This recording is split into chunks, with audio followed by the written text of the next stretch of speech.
राधानगरी ग्रामीण रुग्णालयात उपचारांसाठी जाणाऱ्या रुग्णाची तपासणी करण्याअगोदरच हा रुग्ण उपचारांसाठी अन्यत्र कसा पाठवता येईल याच्यात जोडणीत असलेल्या रुग्णालयातील डॉक्टर आणि अन्य कर्मचाऱ्यांना इथं उपचारांसाठी येणारे रुग्ण चांगलेच वैतागले होते.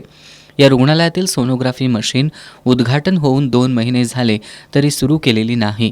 राज्याचे आरोग्यमंत्री प्रकाश आंबेडकर यांच्याच मतदारसंघातील ग्रामीण रुग्णालयाची अशी अवस्था असेल तर दाद मागायची कुणाकडं अशी इथल्या रुग्णांची अवस्था झाली होती. अखेर आरोग्य उपसंचालक डॉक्टर दिलीप माने यांनी इथल्या अनागोंदी कारभाराची दखल घेत रुग्णालयाला भेट दिली. त्यांनी राधानगरी ग्रामीण रुग्णालयाच्या सर्व विभागांची तपासणी केली. त्यांना रुग्णालयातील सोलर सिस्टीम, पाणी शुद्धीकरण यंत्रणा, सोनोग्राफी मशीन या सुविधा बंद असल्याचं आढळून आलं.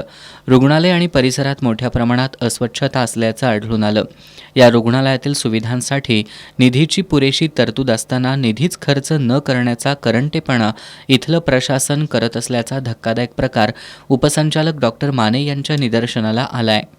त्यांनी रुग्णालयातील या सगळ्या असुविधांबद्दल वैद्यकीय अधीक्षकांसह डॉक्टरांना जाब विचारत त्यांना चांगलंच धारेवर धरलं.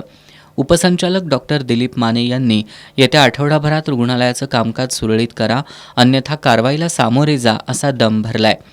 उपसंचालकांनी केलेल्या कानउघाडणीनंतर तरी इथला कारभार सुधारतोय का हे बघावं लागेल. या तपासणीवेळी डॉक्टर सुनंदा गायकवाड, डॉक्टर गणपती गवळी, डॉक्टर राजेंद्र कांबळे यांच्यासह ग्रामीण रुग्णालयाकडील स्टाफ उपस्थित होता.